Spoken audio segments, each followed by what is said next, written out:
one of the most moving things, while I'm here, I just want to share this.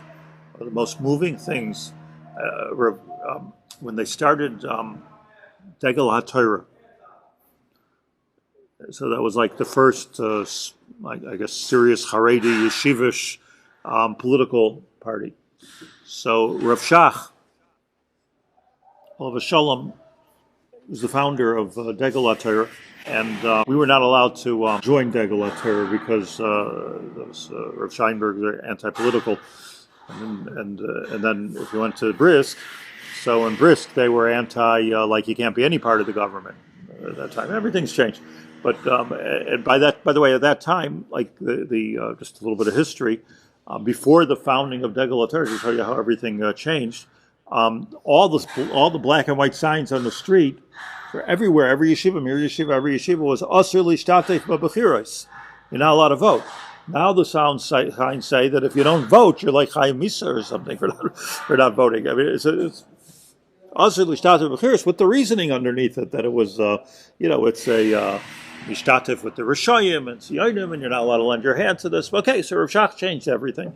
And he I mean, so just to appreciate like a drop of the actual change that he made in the whole kind of yeshiva world that existed internationally, and he asked the Gedolim to come to this meeting.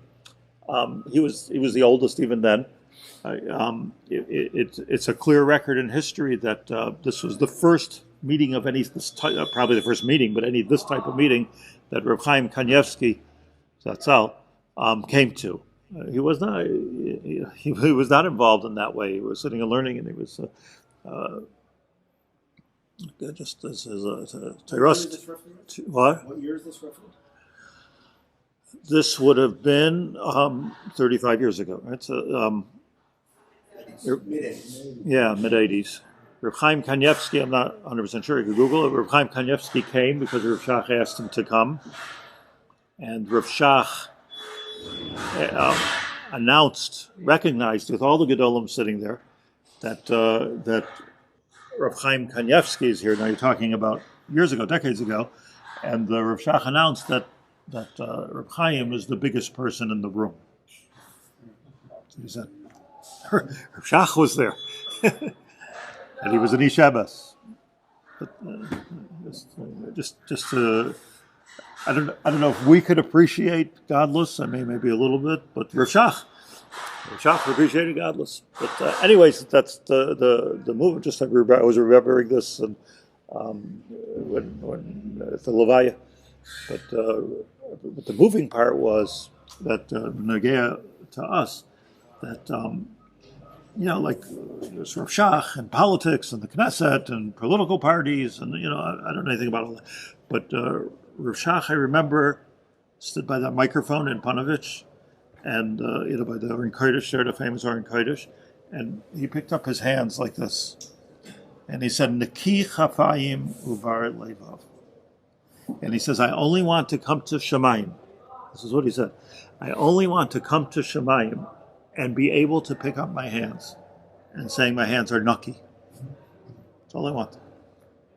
A lot of Torah, a lot of Talmidim, a lot of Neki Chapayim Mavar Levav. There's nothing here, what he was trying to say.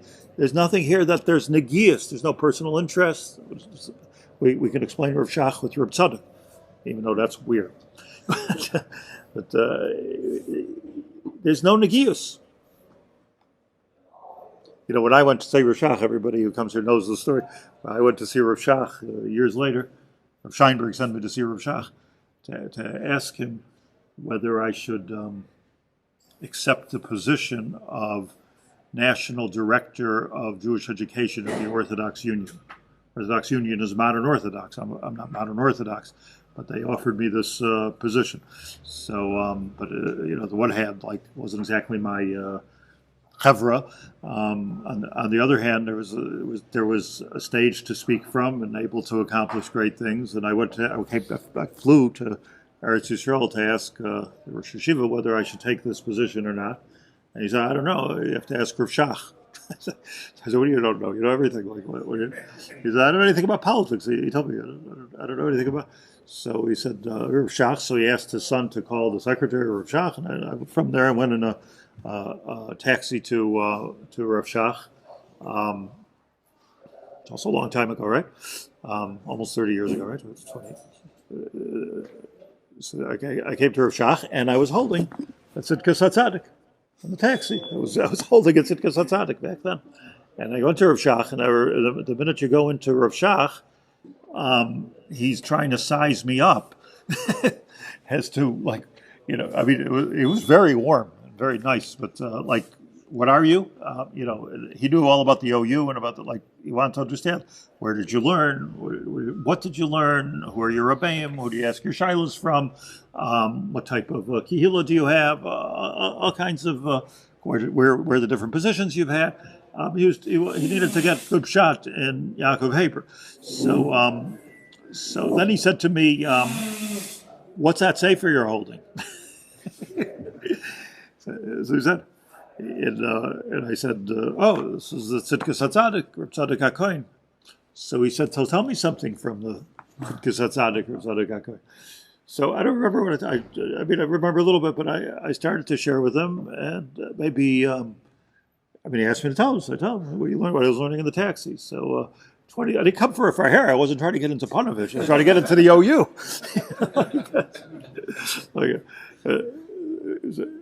He stopped me maybe 20 seconds into my my explanation of Reb Tzaddik. He said, enough. So he said something which was so powerful. He said, "Hab nicht kein Koyach for neue Sachen." I don't have the strength for new things.